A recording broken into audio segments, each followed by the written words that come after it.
présenter, avant de commencer la conférence, je vais me présenter. Moi, c'est André Trive, je suis maraîcher en permaculture à Elne. Je suis installé depuis officiellement juin 2017, mais j'ai commencé mes premiers essais en décembre 2015. Je découvre en fait le mot permaculture en octobre 2015, donc ça s'est fait très rapidement. Un changement de situation professionnelle et petit à petit on chemine, on essaye de trouver un peu les infos, parce qu'on a de tout et n'importe quoi sur internet. Donc c'était pas facile au début, mais après j'ai découvert le réseau maraîchage sol vivant, je ne sais pas si vous en avez entendu parler, qui là par contre regroupe vraiment des gros professionnels, aussi bien des ingénieurs agronomes que des maraîchers, et donc là on avance beaucoup plus vite au contact de ces gens-là. Et donc après on a commencé en décembre 2015 sur 1000 m². En avril on était passé, 2016 on passe sur 2800 m² de plus. Et aujourd'hui, depuis peu, on est sur 1,6 hectare. Donc on a commencé à la main et on mécanise petit à petit tous nos itinéraires techniques. Aujourd'hui, c'était hyper important de faire cette conférence parce qu'aujourd'hui, on parle de plus en plus de sol vivant et tout ça. Mais souvent, on a du mal à faire le lien entre le sol vivant et l'alimentation nutritive. Alors tout le monde se perd entre le bio, le pas bio, la biodynamie, le conventionnel, comment ils appellent ça là, enfin voilà quoi, le régulé, je sais plus comment ils appellent ça. Le raisonné, voilà, le raisonné. C'est génial, on raisonne les produits chimiques, c'est fantastique. Donc, tout ça pour montrer qu'il y a vraiment des alternatives et que vraiment on va pouvoir faire quelque chose de sympa dès aujourd'hui, c'est mis en place, ça fonctionne, même si des fois on est un peu décrié tout ça et qu'on nous prend pour des perchés. Mais je vais vous montrer qu'on peut envoyer sur 1 hectare sans problème et nourrir du monde. Donc voilà.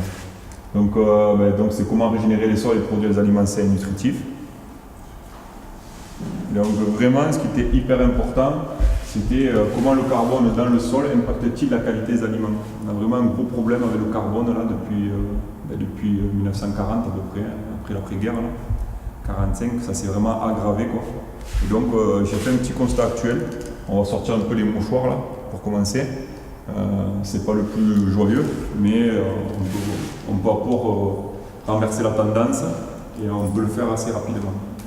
Donc comme je vous le marque là, sur les 150 dernières années, beaucoup des sols arables ont perdu 30 à 75% de leur carbone, c'est conséquent, c'est une catastrophe quoi.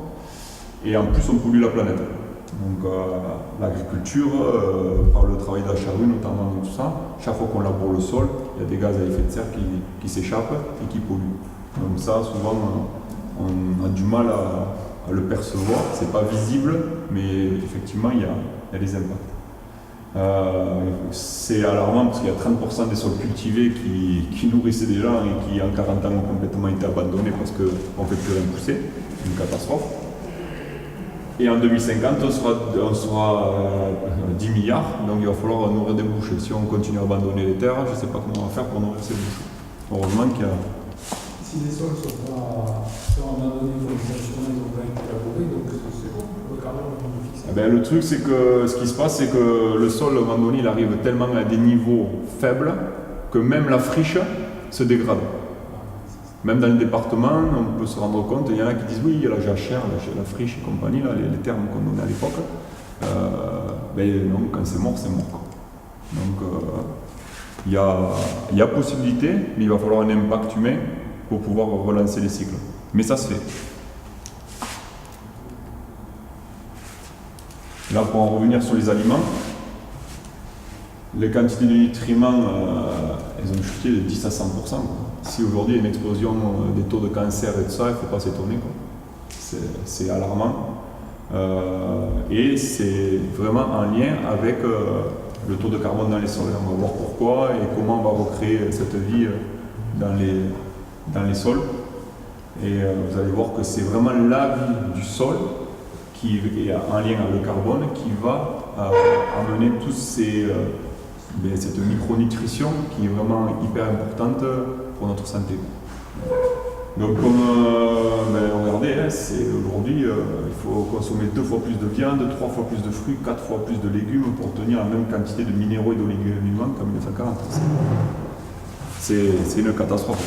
Surtout que le budget des ménages au niveau alimentation, il a vraiment tendance à s'écrouler. Donc on va droit vers la catastrophe. Quelques chiffres là sur les quelques éléments qui sont vraiment hyper importants et de base qui sont toujours référencés. Le fer, là, il y a beaucoup de, je ne sais pas si moi dans ma famille, j'ai beaucoup de gens qui sont carencés en fer et tout ça, ça amène quand même pas mal de maladies. Moins 27, le calcium 46, magnésium 24%, et ça c'est ça a été tout le début de la conférence là, que je suis en train de vous présenter, c'est tiré quand même du ministère de l'Agriculture britannique. C'est des grosses institutions qui se sont rendues compte que effectivement il fallait tirer la sonnette d'alarme. Et peut-être les Britanniques se sont réveillés avant nous parce qu'eux, ils avaient la malbouffe et tout ça, elle a démarré peut-être plus tôt que chez nous. Mais bon, c'est pas pour autant qu'il faut créer victoire chez nous parce qu'on a quand même un gros problème au niveau santé publique. Comment on va faire pour retrouver un beau taux de nutriments dans nos assiettes? Donc, comme je le présente, les sols n'ont pas un niveau biologique, il n'y a pas assez de vie dans les sols, pour permettre l'absorption des nutriments. On verra comment on peut faire, comment je l'ai mis en place sur mon exploitation. Et ça peut se faire très très rapidement. Donc ça, c'est le point positif. 95% de la vie sur Terre réside dans les sols et la majorité de l'énergie de ce monde incroyable dérive du carbone des plantes. Donc toujours, on va y revenir, alimentation nutritive, lien avec le carbone. On va parler beaucoup de carbone. Vous verrez comment on fait pour l'intégrer dans nos parcelles, le carbone. Voilà, je me suis fait un petit délire là, parce que on a que 20 minutes de présentation, après c'est des échanges et des débats. Je ne sais pas si vous avez un peu vu sur le programme. Et donc là, je me suis fait un peu contrat de mariage, on va dire, entre guillemets, je le dis dans la nature. C'est ça qui se passe, c'est vraiment des symbioses parfaites qui doivent se mettre en place si on respecte les règles du vivant. Et donc, je suis une plante et je te donne sucre à toi, champignon plus micro-organisme. C'est très important. La plante, via la photosynthèse, va sécréter des sucres par les racines. Et vraiment, c'est toute cette vie qui entoure et englobe les racines qui va vous permettre l'absorption des nutriments. Et donc, eux, les champignons, par le réseau mycélien, vont aller chercher tous les éléments. Il faut savoir que tout ce qu'on parlait tout à l'heure, le fer, le magnésium, le manganèse, tout le tralala qu'on a appris en chimie au collège, tout ce grand tableau, vous voyez, tous les éléments sont dans le sol. Le seul truc, c'est qu'aujourd'hui, si on ne met pas de la vie dans le sol, ils ne seront pas disponibles.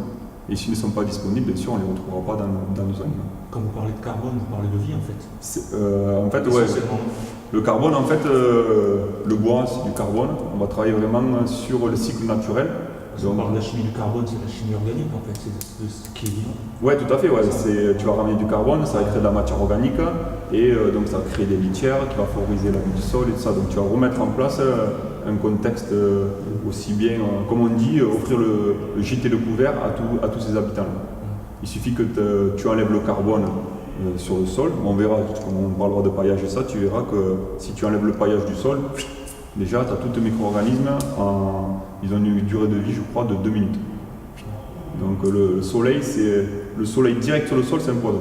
C'est pour ça que les forêts, les prairies, c'est toujours occulté, tu vois jamais. Et d'ailleurs, dès que tu laisses la terre en nu, qu'est-ce qu'a fait la nature? Elle te refait pousser les soi-disant mauvaises herbes. Mais vous verrez que nous, les mauvaises herbes, on les aime bien. Surtout dans les démarrages. Après, des fois, on essaye de régler un peu leur histoire aussi. Donc, comme je dis, si toutes les conditions sont réunies, alors le mariage est parfait. Donc, c'est vraiment une symbiose qu'on essaye de mettre en place. Ce qui est important, c'est que toute activité microbienne elle favorise aussi le processus d'agrégation. Les agrégats, c'est quand vous prenez votre sol, ça fait un peu du couscous, vous voyez. On a une texture qui permet l'aération de ça. Et il faut savoir que pour qu'une plante puisse se développer, il faut de l'eau, de l'air, et de l'humidité. Donc, ce qu'on fait dans l'agriculture conventionnelle ou bio, ça, on mouline le sol, on crée cette porosité et on envoie de l'air par le système mécanique, alors que dans nos techniques à nous, un travail du sol, c'est la nature qui va faire ça.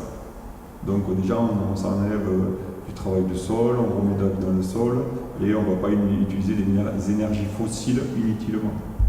Donc on reconçoit le tout. Donc la capacité à de rétention en eau, parce que tout simplement le système mycorhizien tout ça va capter des éléments nutritifs mais aussi de l'eau. On a fait des tests sur nos parcelles et on s'est rendu compte que je vais mettre une salade ici avec le goutte à goutte. Si le sol est mycorhizé, la salade ici sans goutte à goutte peut quand même croître. C'est assez impressionnant et ça se met en place assez rapidement. Le champignon colonise très vite les parcelles et je vous montrerai après par la suite quelles sont les techniques qui permettent aussi de développer ce système. C'est une chaîne vertueuse et coupée par de mauvaises pratiques culturelles. Donc, comme je vous disais tout à l'heure, le labour notamment et tout ça a fait des gros dégâts dans les parcelles et je dirais même plus le labour profond. C'est-à-dire que jusque dans les années 40-45, on gratouillait quand même le sol, le cheval et tout ça, ça se passait pas trop mal. C'est quand après on a dû recycler toutes nos armes de guerre et donc le tracteur est un dérivé du tank tout simplement et donc on a mis cette énergie conséquente dans le sol et on a tout explosé. Après, à partir des années 45-50, ils ont commencé à faire des concours de labour. Qui était le meilleur laboureur? C'est fantastique. Mais à l'époque, il n'y avait pas aussi cette connaissance. Aujourd'hui, je vous ai amené un livre là, qui est hyper intéressant. On est vraiment aux prémices. C'est vrai, je vous incite tous à le voir si vous êtes passionné d'agronomie et vraiment comprendre les systèmes mycorhiziens, toute la vie du sol, les bactéries, tout ça, les micro-organismes. Ce travail qui a été fait par Marc-André Solos, c'est juste fantastique, quoi. Mais on est aux prémices. On ne connaît aujourd'hui que 3% des familles de champignons. Et on a détecté que sur 1 cm de racines, il y a 3500 familles de champignons qui y vivent. Donc c'est juste hallucinant. Et chacune remplit une fonction et chacun a un effet bénéfique sur le système. Donc concrètement, comment régler le problème? Là c'était le cas, là on est sur ma parcelle. Et donc ce que j'essaye en permanence de faire, c'est d'offrir le gîte et le couvert à tous les individus visibles et invisibles. Donc aussi bien dans le sol qu'hors sol. Et donc là, vous avez un engrais vert. On a fait un sorgho. Et ce qui s'est passé, c'est que j'ai semé trop clair. Et j'ai eu une levée de kénopodes. Alors là, pour la plupart des gens, ça serait une catastrophe. Hormis que pour nous, c'était juste une aubaine, parce que là, on a créé du carbone, quoi. Le kénopode, c'est une plante très ligneuse, quoi. Et donc, quand le couche qui est arrivé, on l'a irrigué, il est monté à 2 mètres à peu près, même des endroits il dépassait. Et donc, il nous a couvert tout le sol et il a relancé le cycle, quoi. Donc, en fait, le sol était mieux à la base, bien sûr. On avait semé, on avait fait le dernier travail du sol pour pouvoir semer et relancer le cycle, décompacter tout ça. Et donc on a eu cette arrivée de carbone. Donc on peut très bien produire soi-même le carbone en semant des engrais verts ou tout simplement, si la nature a vraiment envie de faire du carbone, elle le fait dans ce cas-là, elle le fait plutôt bien. Donc on a été assez ravis de ce travail-là. Et donc par la suite, ce qu'on fait, c'est qu'on passe cet outil-là, c'est un rouleau FACA. Ça, on l'a passé cette semaine, en début de semaine, c'était. Donc c'est une machine qui vient pincer les tiges des engrais verts. Et ce qui va se passer, c'est que quand l'engrais vert est au stade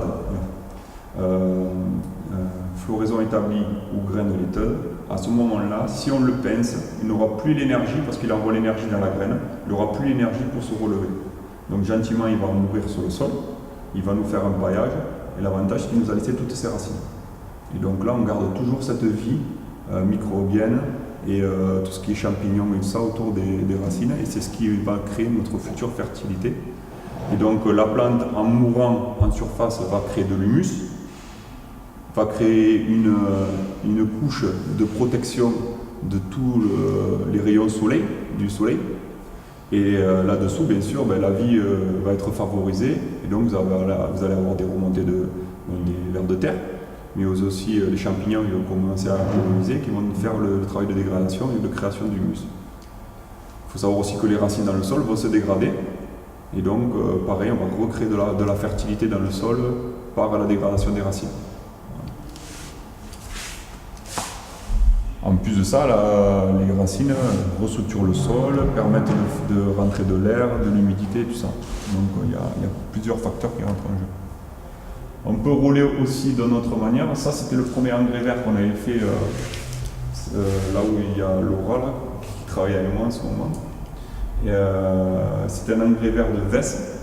C'est une légumineuse qui permet d'amener de l'azote. La légumineuse, elle a la capacité de pousser sans azote, parce que l'azote c'est quand même un des facteurs primordiaux pour la croissance des plantes dans le sol, hormis cette famille de légumineuses qui a la capacité de capter l'azote atmosphérique et de la renvoyer dans le sol par ses nodules. Du coup, nous ce qu'on a fait, c'est que là on n'avait pas le rouleau Foca à l'époque, et vu qu'on utilise des techniques de biodynamie et que dans notre réseau maraîchage sur le vivant, on aime bien travailler avec le vivant et travailler en collaboration, on a fait venir un berger qui est venu pâturer. Et donc même si les brebis, on a fait en fait 2 à 3 heures de passage sur des zones de 750 à 1000 m², donc on les a laissé beaucoup de temps, elles en ont mangé pas mal, mais même si elles ont mangé à peu près 40 à 50% du couvert végétal, juste le fait d'inoculer par les baves et par les excréments, ils nous ont envoyé énormément de ferments dans le sol. Donc on a envoyé de la vie dans le sol, on a activé toute la partie micro-organismes, champignons et tout ça. Donc on peut aussi accélérer ce phénomène. Et ce qu'on recherche, c'est d'avoir de la vie. Donc le travail avec les animaux est vraiment très intéressant. Et vous allez voir par la suite aussi, on a fait un travail avec les animaux qui est assez sympa. Les intrants de carbone, alors on peut produire le carbone sur place, comme je disais avec les engrais verts, mais aussi on peut faire des intrants massifs, surtout pour les périodes de démarrage. Donc ça c'est les déchetteries qui reçoivent tous les végétaux des communes et tout ça, donc on travaille avec les sidétomes, et ils nous livrent du broyat de branches. Donc là on fait des apports massifs. Quand on a mis en place la parcelle, on a enfoui 40 tonnes sur 1 hectare, et là après on s'en sert aussi de paillage, et ça nous permet d'augmenter assez rapidement l'apport de carbone sur le sol. Ce que l'engrais vert n'a pas pu apporter parce que c'est juste une première année et qu'après en routine ça va être beaucoup plus intéressant. Mais là il fallait vraiment apporter de l'humus et donc on a fait un gros apport de carbone. Donc ça c'est super intéressant et en plus ce carbone-là, il se fait très vite inoculé par les champignons. Donc ça c'est incroyable le nombre de champignons qui prennent place dans ces... C'est gratuit pour vous, je pense? Ouais, c'est gratuit. Livraison et tout gratuite, c'est merveilleux. C'est du pain béni, dans les autres coins de France, ils payent la livraison et tout. Ouais. Mais bon, ils en ont tellement qu'ils ne savent plus quoi en faire. Donc, pour eux qui ne savent pas quoi en faire. Nous, on ne saura quoi en faire. Là, c'est un outil qu'on a utilisé, donc au début, on travaillait à la main, à la brouette et tout ça. Donc, on a quand même retravaillé à la brouette cette année parce qu'il est tombé en panne il y a une semaine, pas tombé en panne au bon moment, mais bon, bref, ça, c'est un épandeur à fumier, et nous, on s'en sert pour épandre le broyat. Donc, on commence à avoir des grandes surfaces, c'est assez intéressant. Là, on avait couché les engrais verts et tout ça d'hiver. Et après, on a passé le broyat dessus. Donc on fait une couche complète de broyat. Toujours dans l'idée de protéger notre sol. Toujours ça le plus important. Donc là, il y a différents itinéraires techniques après qu'on utilise. Une fois que le broyat est mis, soit je passe un chasse-débris, c'est ce qu'elle est en train de faire ici. On crée des lignes comme ça et je mets du compost à l'intérieur et je fais mon lit de semences. Toujours pareil, je mets du compost, pourquoi ? Pour empêcher que les mauvaises herbes repoussent, parce que le compost est à chauffer, il n'y a plus de mauvaises herbes, de graines de mauvaises herbes à l'intérieur, et il va m'occulter de la lumière. Donc il n'y aura pas ce flash de lumière qui va faire la levée de dormance des mauvaises herbes. Donc là-dedans, on sème des carottes, des navets, des radis, des épinards. Épinards, je galère un peu, il faut que je bidouille parce que chaque légume, des fois, a sa spécificité. Par contre, on fait de très très belles carottes et on désherbe très très peu. Ça, c'est vraiment génial parce qu'en bio, ils sont tous avec des rasettes en train de nettoyer les carottes, alors que nous, on enlève 2-3 les mauvaises herbes qui poussent comme ça et ça va. Et là, sur le plan d'à côté, là, par contre, c'est le travail en motte. On écarte donc le broyat, on plante dans le sol et on remet le broyat autour de notre plante. Tout simplement. Deux itinéraires très simples. On s'amuse à faire des tests. Vous avez en blanc, là, on récupère de la laine de mouton. Et on paille sous les arbres avec la laine de mouton. On a fait un test, ça c'est concluant. On avait mis des choux au milieu, ils poussent très très bien. Le truc c'est que le mouton, c'est pas trop carboné, c'est plutôt azoté. C'est toujours pareil, on parle du rapport carbone-azote. Toujours quand je parle de carbone, c'est que dans tout type d'éléments qu'on va apporter dans ce broyat-là, il y a quand même de l'azote disponible, mais en petite quantité, alors que le taux de carbone, lui, est beaucoup plus important. Si j'aurais mis par exemple des tontes d'herbes fraîches, j'ai très peu de carbone et j'ai énormément d'azote. C'est toujours un rapport, il faut toujours voir le truc. Après, je ne peux pas trop m'étaler parce qu'on n'a pas trop le temps, mais grosso modo, c'est ça. Donc voilà ce que ça peut donner. Ce qui est bien, c'est qu'on peut maintenant faire des grandes parcelles, ça va assez vite, on peut planter et grâce à ces outils, épandeurs et tout ça, on peut vraiment faire quelque chose de sympa. Vous remarquerez que sur des sols vivants, mycorhizés, tout ça, on ne se prend plus la tête avec cette histoire de dire on met un légume tous les 30 cm, tous les 40 cm, tout ça, il y a à manger pour tout le monde. Donc, par exemple, ici, vous avez un chou, une salade, ça c'est des photos, toutes les photos sont faites cette semaine. La salade, un mois on montre à main, on la récolte, le chou a grandi, on récolte la salade, hop, et le chou va continuer à faire sa croissance et prend la place de la salade, tout simplement. Ce qui est génial, c'est que là, je bloque l'entrée de photosynthèse pour les mauvaises herbes, ce flash de lumière qui ne touchera pas, je crée une production supplémentaire.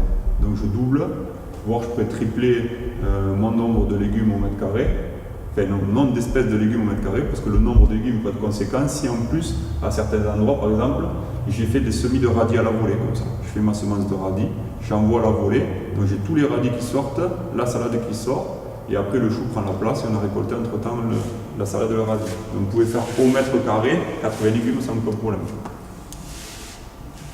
Parce que je suis sur un sol qui est vivant, où tous les apports nutritifs se font dans la plante et tout est fait pour que ça se passe bien.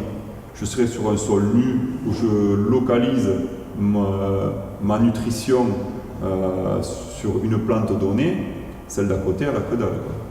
Il faut savoir que nous on part dans le principe où je ne nourris pas ma plante, je nourris mon sol et mon sol, grâce à la vie du sol, va nourrir ma plante. Alors que dans toute l'agriculture, depuis la nuit des temps, ils travaillent le sol et donc qu'est-ce qu'ils font? Eux ils cherchent qu'à nourrir la plante directement. Donc on coupe le cycle naturel. Donc si on reprend les choses dans leur contexte, il est beaucoup plus intéressant de nourrir son sol et créer de la vie dans le sol parce que tous les éléments nutritifs sont là, disponibles, mais attendent juste que ce soit les champignons et les micro-organismes qui font le taf à le ramener à la plante. Et derrière ça, vous allez retrouver tous ces éléments dans votre alimentation. C'est surtout ça la finalité. C'est que toutes ces carences-là, vous ne les avez pas. Nous, d'ici 2 ans, quand le sol sera bien mycorhizé à fond et tout ça, on va faire des analyses nutritives chez des collègues chez Maraîchage sur le vivant. Une salade produite dans ce type de conditions équivaut à 10 salades achetées en bio. Bon, le bio industriel.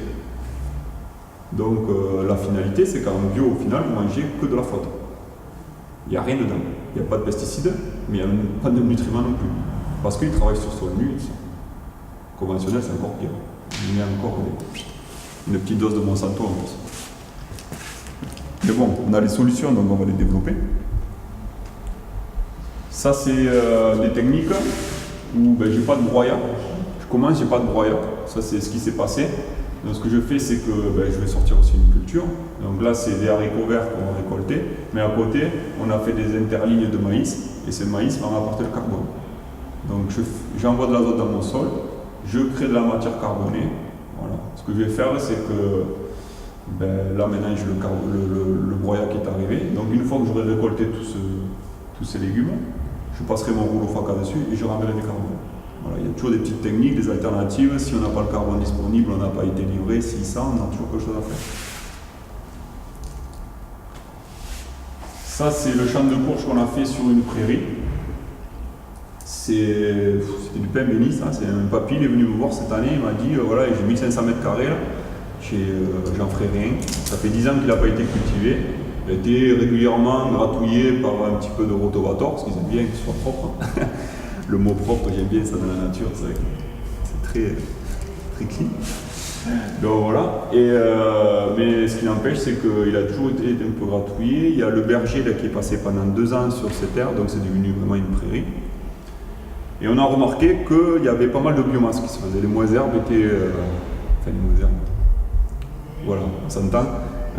Les spontanés arrivaient à pousser assez haut. Donc ça voulait dire qu'il y avait assez de carbone, il y avait assez d'éléments nutritifs pour faire pousser ces plantes-là. Donc qu'est-ce qu'on a fait? On va regarder le résultat, mais tout simplement, là-dessus, on a juste passé une sous-soleuse, c'était pour s'assurer qu'il y a assez d'air dans le sol. Mais on n'était pas obligé au final. Après avoir rencontré des collègues dans le sol vivant, on n'était pas obligé. On a bâché pendant 15 jours.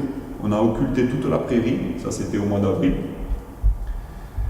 La bâche, il faut savoir, j'ai mis une bâche parce qu'on était sur un champ où il y avait du sorgho d'Alep qui poussait. C'est une catastrophe ça, c'est un truc hyper ligneux, ça pète les bâches et tout, ça arrive à passer à travers. Mais il fallait l'occulter pour le tuer. Donc on a occulté la prairie et on a pris nos plants de courge, il y avait nos cannes à planter qui sont des petits outils comme ça pointus. On a percé la bâche et on a planté directement dans la prairie. Donc on a profité de toute la vie de la prairie, c'est-à-dire les champignons, les micro-organismes, tout était en place, il n'y avait rien à faire. L'alimentation était là et tout ça. Et donc sur cette parcelle-là, le délire, c'est qu'on n'a pas arrosé, parce que j'avais pas l'arrosage, j'ai pas pu mettre l'eau. Et on a fait de la courge qui est très gourmande en eau. On a planté précoce au mois d'avril, on a fait le terrain faisait 1500 mètres carrés, on a fait la même technique avec la pomme de terre, on récolte sans arrosage, bon, il y a eu des belles pluies de printemps, ça c'est sûr, mais malgré tout on a fait 1,6 tonne de patates et on a fait 2 tonnes de courge, sachant qu'on aurait pu quand même faire péter les rendements, mais parce que j'avais pas l'eau. Il y a eu des grosses canicules de début d'été et tout ça. La courge, elle a réussi à tenir, parce qu'il y avait toute cette vie dans le sol qui est allée chercher en profondeur tous les nutriments. Et quand on a enlevé la bâche, là, il y a 15 jours, j'ai vu des racines de courge qui sont parties chercher profond. Tout ça parce que ça a été mis en place et optimisé par la vie du sol. Donc, j'ai vu des bio et des conventionnels cette année qui m'ont dit qu'ils ont galéré avec la courge à cause de la chaleur. Nous, on a fait des courges. Elles n'étaient pas toutes magnifiques, mais en tout cas, on a réussi à sortir 2 tonnes sur 750 mètres carrés. Je pense qu'on aurait multiplié par 3 le rendement si on avait pu irriguer. Mais déjà, c'est pour montrer que la vie du sol est vraiment, c'est pas du blabla, ça marche. Après, là, c'est la première parcelle que j'ai, c'était en 2e année, après avoir fait tout le travail d'apport de matière organique, engrais verts et tout ça. Et là, de suite, on est sur des sols sableux, c'est des sols très drainants qui ne gardent pas les éléments nutritifs, tout se barre rapidement et tout ça, par le lessivage de printemps souvent et d'automne. Et on arrive à avoir une végétation qui est très verte, qui pousse très bien et tout ça. Et on est là, c'est du maïs, bon, c'était des variétés anciennes, et on est sur du maïs. Quand tout le monde dit il faut de l'eau, non. Il était arrosé une fois par semaine, goutte à goutte, et le maïs il faisait 2 mètres de hauteur. Parce que toujours pareil. On optimise toutes ces techniques-là, on a parlé de carbone et tout ça, mais on essaye d'améliorer notre système par différentes techniques. On utilise la biodynamie, je ne sais pas si vous en avez entendu parler, La biodynamie, c'est essentiellement des préparats de matière animale, notamment de la boue de vache, mais aussi des préparats à base de plantes. On inocule énormément de ferments en biodynamie, donc on stimule cette vie dans le sol. On renvoie des forces dans le sol. Voilà la biodynamie. Après, il y a une autre partie ésotérique, mais je ne rentrerai pas dans cette partie-là. On va parler beaucoup plus d'inoculation aujourd'hui. L'agroforesterie, pareil, on a mis en place des lignes d'agroforesterie, c'est pour nous ramener plus de carbone au sol, perte des feuilles, aussi les arbres aussi, ils ont des racines qui meurent chaque année, donc ça fertilise aussi le sol, ça crée de la vie dans le sol, et ça tamponne aussi le climat. L'agroforesterie, c'est vraiment quelque chose qu'il va falloir mettre en place dans les prochaines années, parce que il fait de plus en plus chaud, on a des dérèglements climatiques, et la forêt, vous pouvez le constater que quand vous rentrez en forêt, vous avez le climat, il est beaucoup plus tamponné, il est beaucoup plus agréable. Pour les plantes, c'est pareil. On a remarqué que d'ailleurs, pour les poivrons, j'ai jamais fait des poivrons aussi beaux qu'entre deux lignes d'arbres. Ils aiment la mi-ombre, c'est beaucoup plus tamponné, c'est beaucoup plus intéressant. Le maraîchage sol vivant, comme je vous en parlais, le non-travail du sol, les apports de carbone, la mise en place d'engrais verts et de sang. Le design en permaculture, c'est assez vaste, mais grosso modo, j'ai dit que c'était une conception intelligente dans l'espace et dans le temps. Voilà, on essaye de mettre en place nos parcelles de manière adéquate pour optimiser l'espace. Donc par exemple, si on fait du mini-design, le coup de la salade avec les radis, tout ça, voilà. Le chou, c'est du design à petite échelle. Après, on peut le revoir sur l'échelle de la parcelle. Et après, on commence à se lancer dans la préparation de ferments, du putilier, du bokashi. Ça, c'est des agriculteurs d'Amérique centrale qui sont venus chez Maraîchage sol vivant et qui nous ont amené un peu leur savoir-faire et tout ça. Les Cubains aussi sont très bons aussi dans la préparation de ferments et tout ça. Le grou de pain, on va essayer, et les extraits de plantes fermentées. Voilà, on essaie de faire pas mal de choses, que ce soit aussi pour mettre de la vie dans le sol, mais aussi des fois les plantes fermentées, ça permet de lutter contre quelques maladies si éventuellement elles arrivent. Il faut savoir qu'un sol vivant permet une résilience dans le système, et donc les plantes sont beaucoup plus susceptibles de se défendre. Voilà, il y a plus de... c'est par rapport essentiellement à la CEC, c'est la capacité en échange cationique. Bon, ça, si on ne va pas s'étaler dessus, c'est un peu trop agronomique, on va dire, on s'y perdrait, mais grosso modo, un sol vivant, les plantes sont capables de se défendre, tout simplement. Après, il faut savoir que le système mycorhizien aussi permet la communication entre les plantes. Il y a un tas de processus à mettre en place pour que les plantes puissent communiquer, mais grosso modo, sur un sol vivant, une tomate qui se fait attaquer par le mildiou ici, ils ont constaté que la tomate qui était à 100 mètres plus loin commençait à rétracter les spores pour pas que le mildiou puisse rentrer dans la tomate. Voilà. Donc c'est ces attaques fongiques et les champignons. Ça. Donc voilà, c'est très très intéressant à mettre en place, et c'est un métier passionnant parce que tous les jours on en apprend, surtout en ce moment. La semence, on travaille sur la semence, on essaie de développer énormément nos semences, travailler avec la semence ancienne. Et là, j'ai mis celle-là, la tomate de Penjar Mallorquí. C'est une tomate catalane qui vient des îles Baléares. Ça fait 3 ans que je la reproduis sur ma parcelle. Et c'est une tomate de conservation que vous ramassez au stade immature, vert-orange, et que vous allez garder identique jusqu'au mois de mai l'année d'après. Vous les gardez en cagette, comme une patate, comme un oignon. Vous avez des tomates de conservation. Moi, aujourd'hui, si ça se passe bien, à la MAP, au mois de décembre, ils mangeront des tomates du jardin ramassées cet été. Donc voilà. Et c'est des tomates qui, donc en plus de ça, par rapport à sa conservation, si on travaille sur notre semence, on va le faire développer le patrimoine génétique de la plante.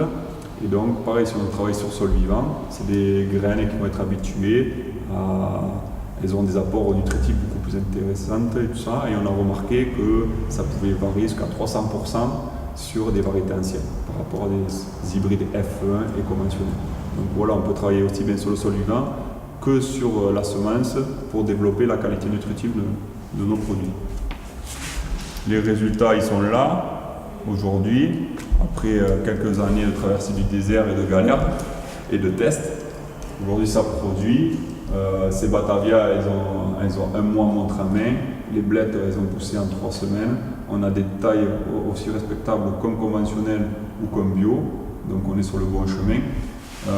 Les collègues qui ont plus de bouteilles chez Maraîchage Solivan disent que leur plus grosse difficulté aujourd'hui, c'est qu'ils ont des gros légumes. Ils sont trop gros. Donc pour ça, je vous dirai ça quand on ramassera les choux cet hiver.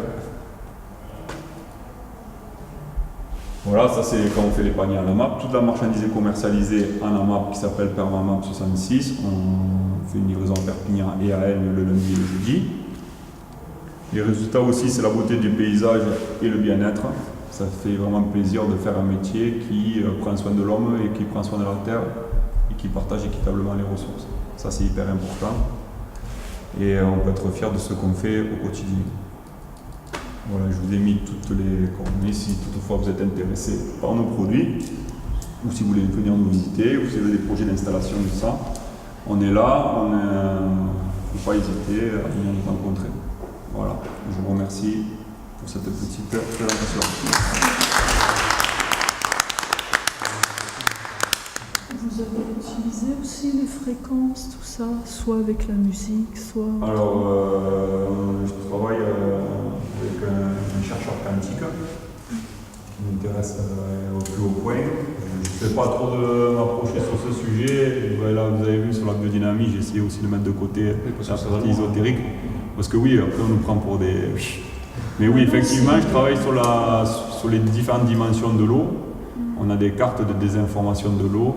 On essaye de reprogrammer l'eau avec les fréquences de l'Euromus et tout ça. Donc ça, on y travaille dessus.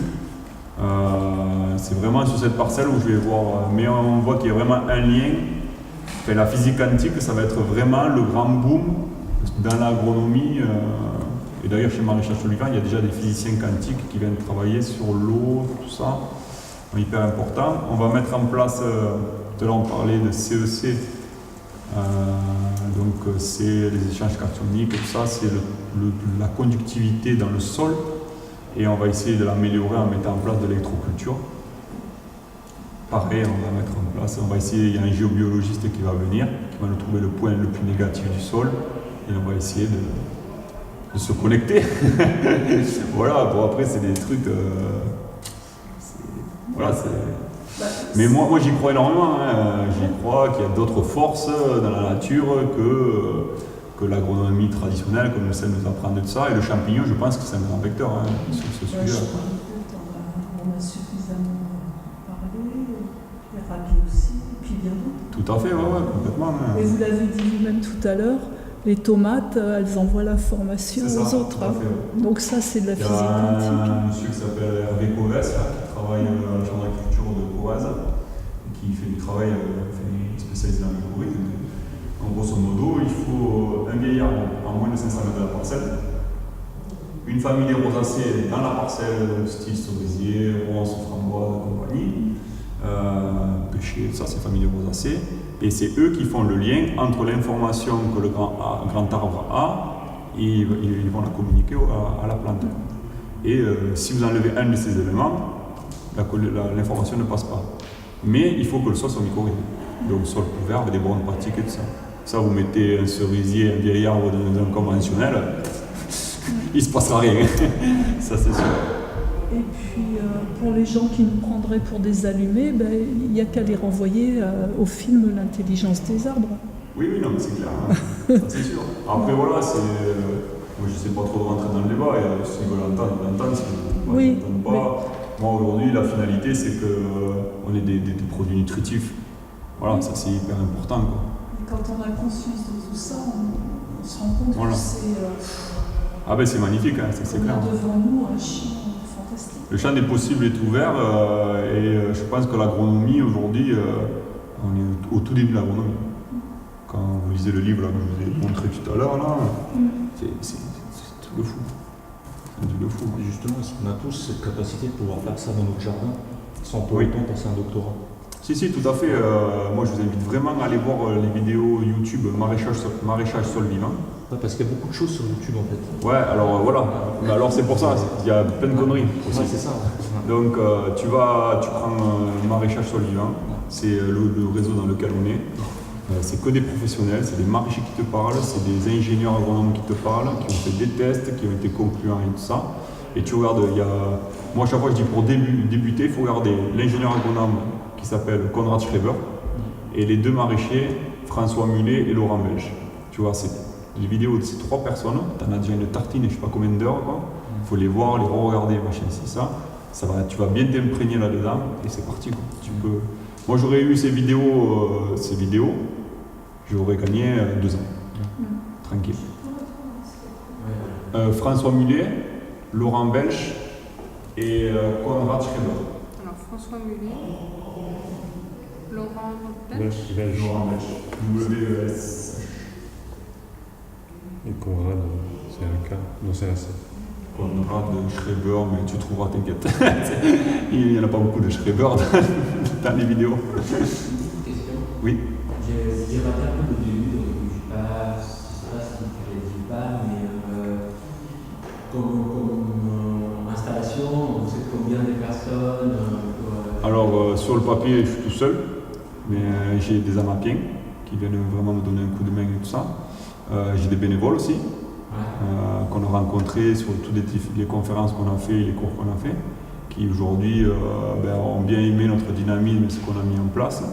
Après, il y a beaucoup de stagiaires aussi, qui viennent des lycées agricoles et tout ça, qui viennent apprendre la permaculture et tout ça. Voilà, des aides familiales.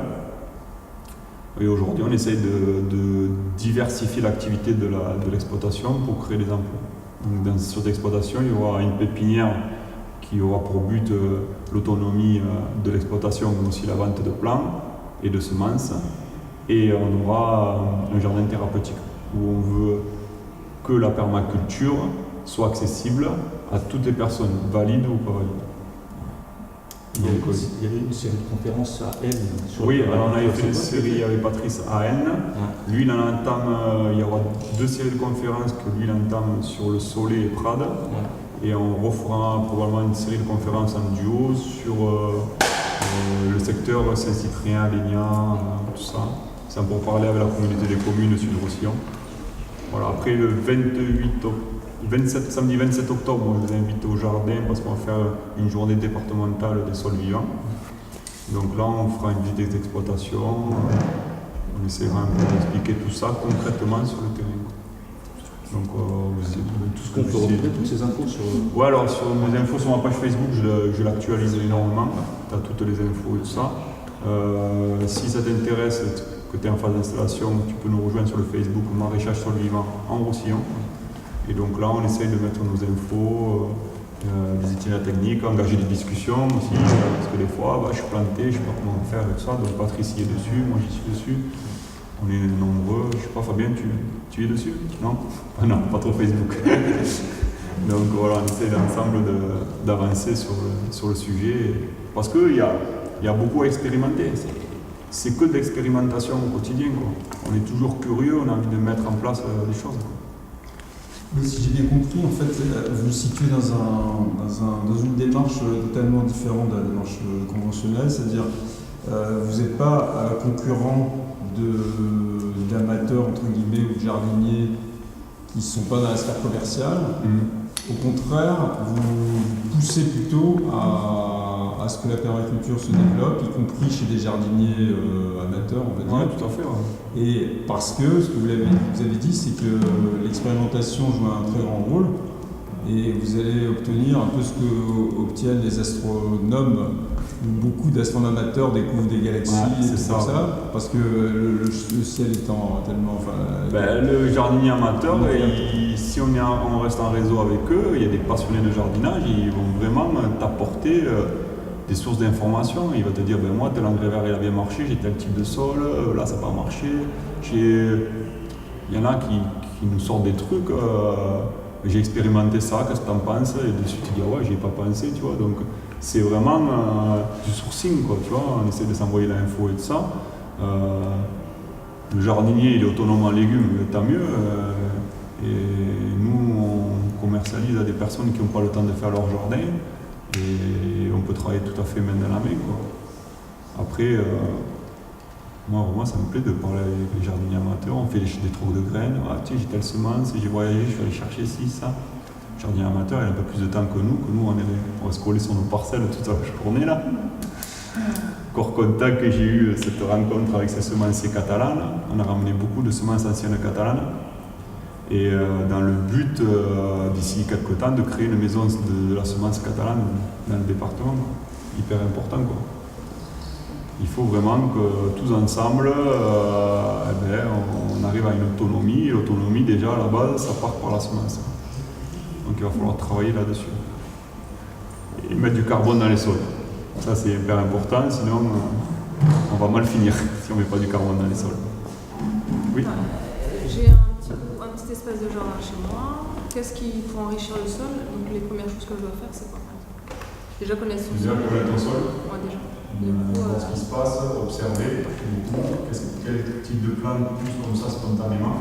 Donc le laisser à nu, j'avais mis du paillis, il est trop long. Du coup j'enlève. Ce qui a poussé peut-être, non? Coucher ce qui pousse, ouais, c'est intéressant, mais après déjà ce qui va pousser. La Regarde plante, il faut savoir que je crois qu'à peu près une plante, 1 mètre carré de terre, il y a 10 millions de graines en stock. C'est inépuisable. Et donc c'est varié. Et chaque fois la levée de dormance de tel ou tel type d'herbe va répondre à une carence du sol ou un excès du sol. Donc déjà, le sol va te donner une info. Voilà. Non, alors après, tu as des bonnes pratiques, mais soit tu te rapproches, tu viens nous voir sur le stand de Ramène ta graine, on peut discuter, je te donne des infos, machin, si ça. On a des collègues techniciens, Patrice, qui vient chez toi pour pas grand-chose et qui va t'expliquer ce que tu peux faire. Ou après, tu peux chercher toi-même, tu vas dire, ça pousse. Hein? Et la méthode du cerf. Et la méthode du cerf, quoi. C'est un méthode qui est faire sur effectivement analyser c'est quoi la formation et l'analyse des normes. Ouais, par rapport à tes semences spontanées. Donc là, tu as un petit fascicule qui coûte 5 €. Et tu rentres le pourcentage de recouvrement de ces herbes sur ta zone là. Et à la fin, il va te sortir des critères. Et les 3 critères les plus importants qui ressortent le plus, ça va te dire est-ce que je manque de carbone, il ne va pas dire carbone, il va dire est-ce qu'il y a un excès de matière organique ou est-ce qu'il manque de matière organique, est-ce qu'il y a une carence en phosphore, en ci, en ça. Et là, par la suite, tu vas pouvoir me dire tel type d'engrais vert il va me falloir pour relancer la vie du sol. Est-ce que mon sol est compacté? Est-ce qu'il faudrait que je fasse un dernier travail mécanique pour, je ne sais pas s'il est trop compacté, s'il y a une semelle de labour en profondeur. On peut faire aussi des profils de sol. Tu vas faire un trou sur, je sais pas moi, 50, 60, 70 cm et tu vas voir ce qui s'est passé, parce qu'il y a l'antériorité aussi. On est allé faire un profil de sol chez un collègue la dernière fois.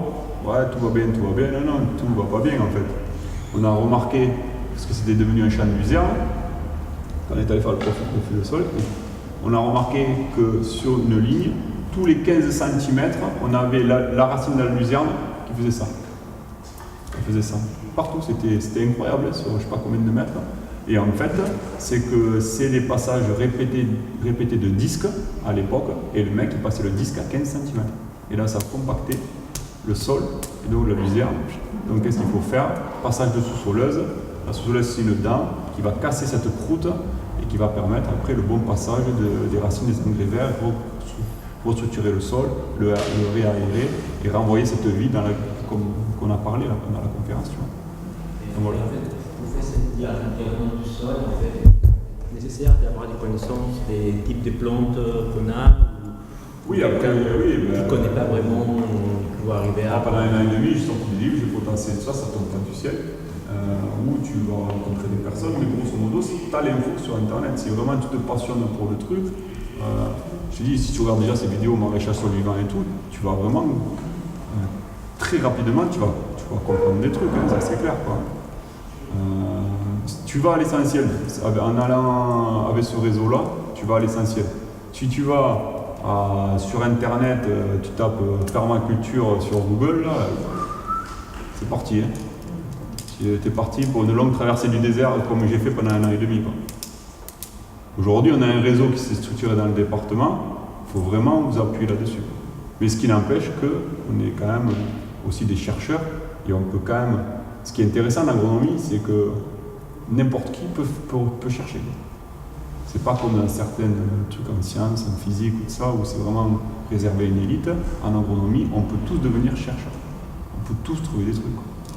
Et c'est pour ça qu'il faut faire passer l'info et qu'on soit soudés. Vous êtes inscrit dans une démarche d'études participatives dans laquelle on partage, c'est un blog, un endroit dans lequel vous trouvez toutes ces infos.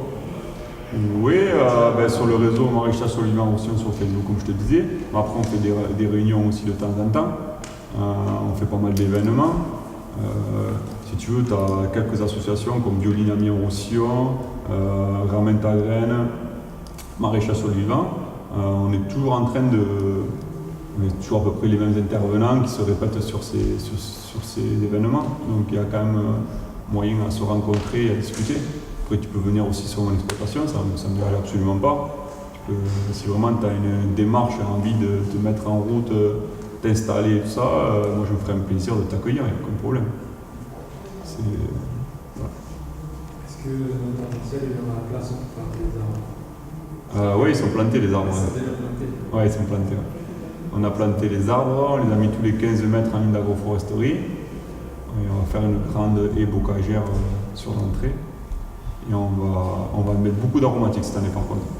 Cette année, on va mettre de la toile tissée sous les arbres et on va remplir d'aromatiques pour conserver cette biodiversité parce qu'elle est hyper importante. Vous pensez à mettre des ruches ou des choses comme Ah ça? oui, les ruches, alors ça, j'aimerais bien le faire en partenariat. On m'a proposé avec des apiculteurs locaux qui viendraient mettre quelques ruches, quoi, tu vois.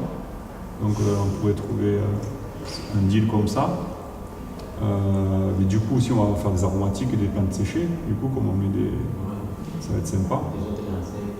Et donc cette semaine j'ai remarqué aussi bien de jour que de nuit, parce que j'ai le tech qui est derrière, donc j'ai une zone très sauvage. J'ai eu beaucoup de vols d'hirondelles et de chauves-souris la nuit, ça fait un balayage exceptionnel. Donc on va essayer d'accentuer la mise en place de nids à insectes, de nichoirs et de zones un peu humides. C'est-à-dire qu'au bout de chaque ligne d'agroforesterie, on fera sortir le goutte à goutte, on mettra un plastique en forme de mini-mare, là, tu vois, pour qu'il y ait toujours le gîte et le couvert. Toujours penser au gîte et couvert, gîte et couvert. Il faut leur offrir de l'eau à manger. Après tous ces nichoirs d'insectes, il y a une possibilité d'amener des ravageurs, des trucs comme ça. L'écosystème va se réguler. Si tu apportes le gîte et le couvert, il n'y aura aucun problème. Bon, déjà, l'écosystème est assez bouleversé comme ça. On ne va pas solutionner le problème en 5 minutes, mais grosso modo, j'ai pas de gros problèmes sur les cultures maintenant. Après, il faut dire qu'on est sur super terre aussi. Et donc, du coup, je pense que les plantes elles doivent mieux se défendre sur d'autres terres que j'avais à l'époque qui étaient un peu plus sableuses. Vous avez utilisé la bâche noire pour les fourches? Ouais. Vous avez les remplacer par autre? C'est une bâche papier ou... Ça, c'est une bâche d'ensilage que je garde 5 ans quand même. Donc j'utilise pas une bâche qui se jette comme ça, toute légère. Ouais, j'aurais pu, mais il fallait éradiquer le sorgho d'Alep. Le problème, c'est que le sorgho d'Alep, tu mets du broyat, il sort. Ça a des racines comme ça. C'est affreux, c'est affreux. Et donc cette parcelle, vraiment, on va faire de la courge encore l'année prochaine. Il y a le taux de matière organique nécessaire et tout ça, même si c'est gourmand la courge, on va tirer dessus, on fera un engrais vert. Voilà, jusqu'à ce que j'arrive à me débarrasser de ce sorgho. Si au bout de 2-3 bâchages, 2-3 saisons de bâchage, on arrive à se débarrasser du sorgho, après on pourra partir sur des cultures carottes et tout ça. Là, je ne me voyais pas repartir avec le carreau derrière. Là, je me foutais dedans complet. Moi. Oui, quels sont les obstacles que vous rencontrez pour le développement de l'agriculture? Les obstacles c'est idéologique, tout simplement. Moi, j'ai reçu encore des profs de lycée agricole qui n'arrivent pas à comprendre qu'en mettant du carbone sur le sol, tu vas avoir de l'azote derrière pour faire passer des légumes. C'est du mal, c'est compliqué. Mais bon, voilà. Tout ce qui est biodynamie, c'est pas concret, ça leur parle pas, ils n'y croient pas. La dernière fois, on m'a traité de sorcier sur Internet. C'est le problème des scientifiques, parce que la plupart des scientifiques ne savent pas que le scientifique n'est pas cartésien. Ouais, voilà. C'est ça le problème. Donc si ça marche, c'est que ça marche. Et ça marche, voilà. Alors à l'époque, quand j'avais 1000 m², on nous prenait pour un fou là, qui s'était jeté dans un coin là, avec sa gros-linette là. Bon, aujourd'hui, ça marche. Ça marche, on fait 41 paniers par semaine. On s'est amélioré, les paniers ne sont pas dégueulasses, c'est vraiment des beaux paniers. Et derrière, c'est que tu as un apport nutritif, quoi. C'est pas, comme je dis à mes amis, ne regardez pas que la quantité du panier, regardez que dans le panier, l'apport nutritionnel fait x3, x4, x5. C'est ça, c'est des habitudes à changer. Ah ouais, complètement. Mais après, moi je vois des gens qui ont été touchés par des cancers qui ne se remettent pas en question. Et d'autres qui n'ont même pas été touchés par le cancer, mais qui mettent déjà l'intention de consommer bien des produits nutritionnels. Mais le truc, c'est que dans le département, on est peut-être 3 et les autres, ils ont des 1500 mètres carrés, 2000 mètres carrés. Tous les autres, ils sont sur sol nu, quoi. Et il y a. N. Ben, j'ai un pote qui est en train de s'installer sur l'île au Soleil. Christophe. Il est sur tête ou le Soleil, Christophe Soleil s'appelle. Il fait partie de notre réseau. J'ai un collègue qui s'appelle Marc Belmas, lui il est en cours d'installation, il n'est pas encore prêt. Il y en a un autre collègue qui s'appelle Alex Abdoun qui est sur tête. Et après j'ai ma collègue Véro sur Argelès. Elle fait beaucoup de plantes aromatiques, mais c'est fini quoi. Si dans le Languedoc-Roussillon, une exploitation d'un hectare 6 en maraîchage sol vivant, je suis le seul.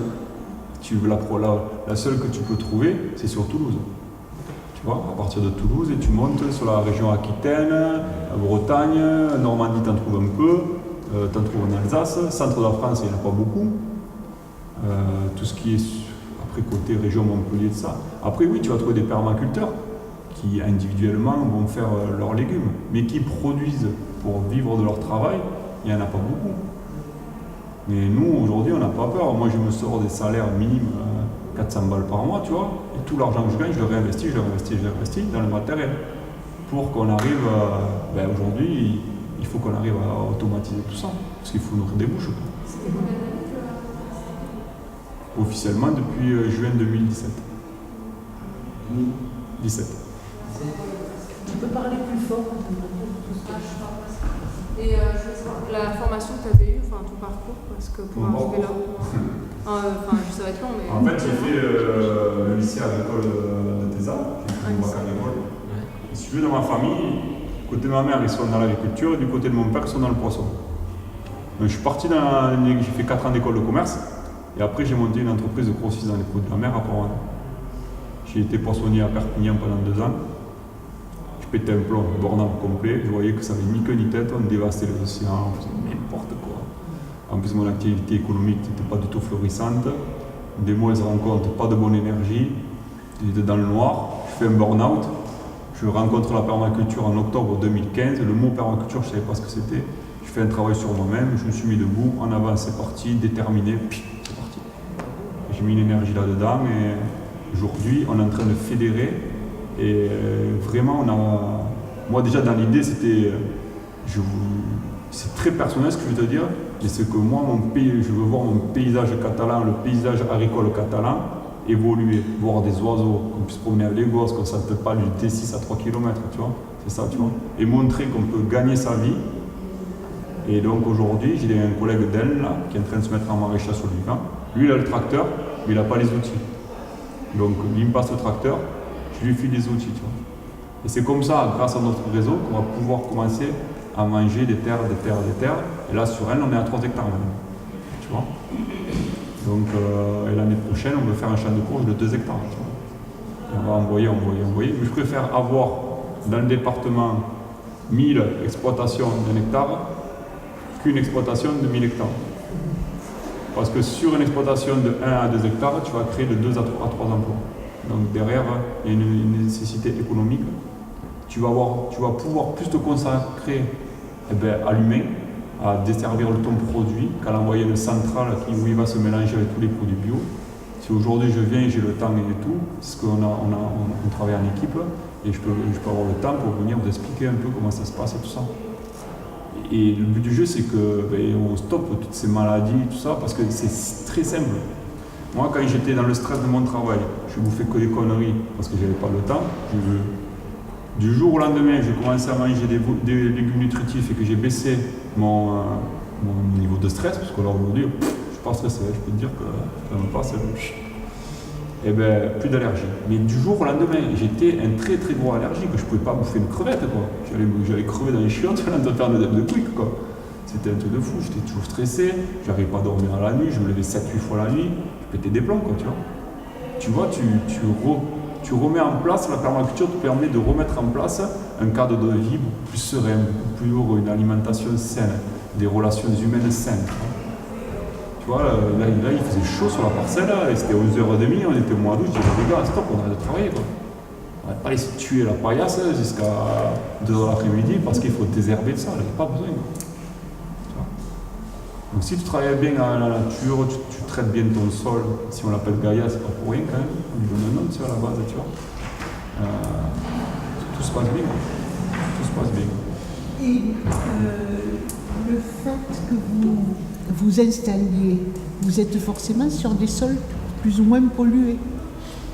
Alors moi, la chance que j'ai eue, c'est que j'ai pris un champ de luzerne non traité de 10 ans. Ah, voilà. parce que ça met quand même plusieurs vies. Alors sache que le truc, c'est que, je vais en finir là, c'est qu'un sol vivant, toutes ces saloperies là, de chez Monsanto, là, le glyphosate et tout ça, un sol vivant, quand il est bien lancé, il t'attrape toutes les molécules, il te les pèle, nettoyées. Tu ne les trouveras même pas un résidu dans ton alimentation. Alors qu'un bio, même après 5 ans, un bio qui va mettre en place des cultures, s'il n'y a pas un sol vivant, parce que de toute façon ils travaillent tous sur des sols nus, ben, je peux t'assurer que dedans tu trouveras des saloperies. Et ça part dans la flotte aussi après derrière, donc tu le consommes. Le sol vivant, c'est la solution à tous les problèmes. Voilà. On va être obligé de... Ouais, mais après je finirai dehors, s'il y en a qui veulent discuter. Je reprendrai... Merci beaucoup. Merci à vous en tout cas.